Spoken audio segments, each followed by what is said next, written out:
Hey guys, welcome back to another video. It's your man Jay. So today we're going to be looking at the Moto G Power, and this is the front camera on that device. I got to get used to looking down in the left corner of the phone because I have the phone kind of tilted that way. But this is the camera, and I think this camera, as far as the photos, right now I've taken about 10 photos or so like I do in all these video reviews. And I've looked at them and they actually look really good. So portraits kind of meh, but overall still shots looking really good. I think this camera setup on here is going to be really nice. Again, this is the front camera that I'm testing now to start off this video with, and we'll see how this plays out. We'll look at some photos, and then this will be a real quick video. It doesn't take long to get the gist of it, of how the camera could possibly be. And I know that I normally used to do videos outside a lot. Well, this is the new norm, folks. I won't be doing a lot of videos outside. At least not through my neighborhood. I'll probably go to different places and take videos of outside later on down the line when it's a little bit more comfortable, go outside. But for now, you get a pretty good feeling because I've gotten you used to sitting in my kitchen with this particular setup for some of the camera reviews that I've done and upstairs in the office. So I think this is going to be a really big hit for this price point. The price point is incredible.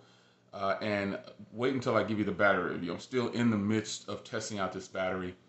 But I can give you a hint and say I'm on 80% or 81%, and I've got like 3 hours and 45%. 3 hours and 45 minutes of screen on time.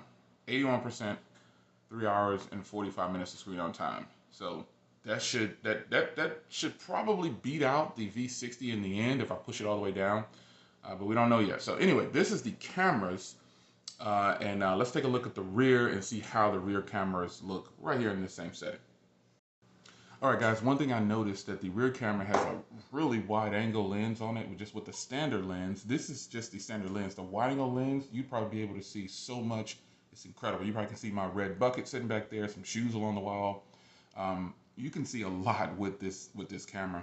One thing I'm concerned about though is the focus hunting. So if I were actually going to do a video on something, I would lock the focus on me, but since I can't, I can't see, I'm using the rear camera, I probably can't lock the focus very well. I could try to reach back there and tap the screen to see if it could actually focus stay locked on me. But I see when I did some video samples and tests to get the right positioning to position the camera, it was a little bit of focus hunting. But I think that's because, again, I'm filming me and I have no way to lock the focus on me. But in other testings for videos, it actually is really solid. I didn't see that much focus hunting. And focus hunting, if you're wondering, that means the camera is continuously, it feels like it's moving from the subject. But nonetheless, this rear camera is pretty decent. I didn't change the lighting. I probably should have changed the lighting down a little bit, but I wanted to keep it exactly the same because the front camera came across as really dark to me for some reason. But nonetheless, here are the cameras and the quality. What do you think?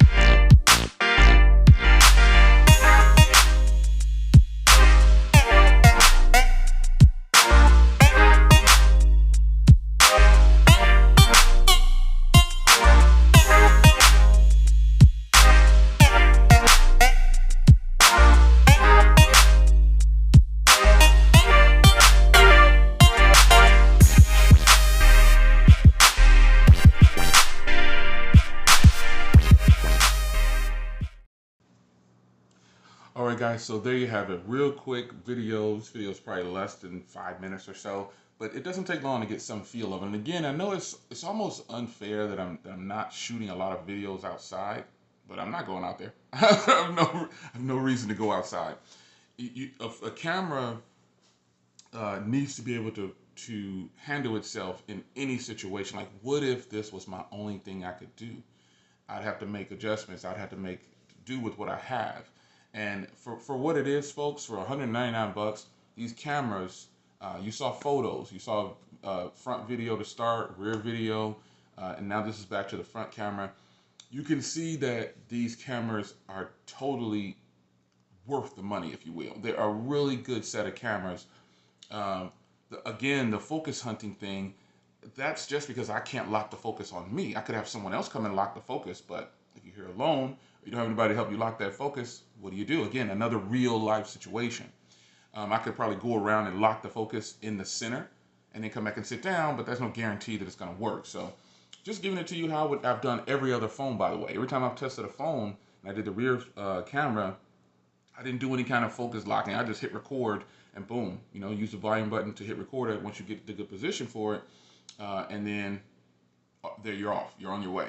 So I don't think the cameras, even with that little bit of focus hunting that I saw, because I think I knew it would do it, even with that little bit of focus hunting, the quality of the cameras are actually really good, man. I mean, the phone retails for $250, and I remember I bought mine for $200 because I'm on Fi. But folks, I gotta tell you, why wouldn't you consider buying this phone? I try to keep a well-balanced set of phones on the channel because there are people out there that will buy this phone. I had a guy comment, I think he said, you know what? This is the most I've spent on the phone. I wouldn't spend anything higher than that. And again, I've always told people, this is what the public is looking for. They're looking for phones that are under a certain budget, which is because society doesn't focus on $1,000 phones. They focus on phones that are 100, 29, 49, 99, and 200 is a lot for a lot of society today. The average household, look up how much the average household makes across the United States. You're gonna be blown away by what you see. They're not making a lot of money, so they need cell phones too. So videos like this are for people who definitely want high quality. I mean, when we think about, if you're just taking away the cameras, think about what this phone is giving you. Stereo speakers, a huge battery, a big, beautiful 1080p display, all the gestures, the cameras, a headphone jack, decent build quality. It's affordable. There's a whole bunch to like about this phone. So this is a look at the cameras. And I hope you guys enjoyed. I'll see you in the next video. Leave a comment down below. How bad do you think the focus hunting was? Do you think it was enough to say, oh, I better not buy that? If you had to shoot in that situation, because again, I have to stress this because some people will watch the video and say, oh, all that focus hunting, and then they'll stop watching the video at that point, and then they'll comment based on what I'm saying instead of taking a more realistic approach to it. So, is there focus hunting when you're trying to film yourself? Yes. If you're going to film someone else, lock that focus. It's your man Jay. Hope you guys enjoyed. I'll see you in the next one. Take care.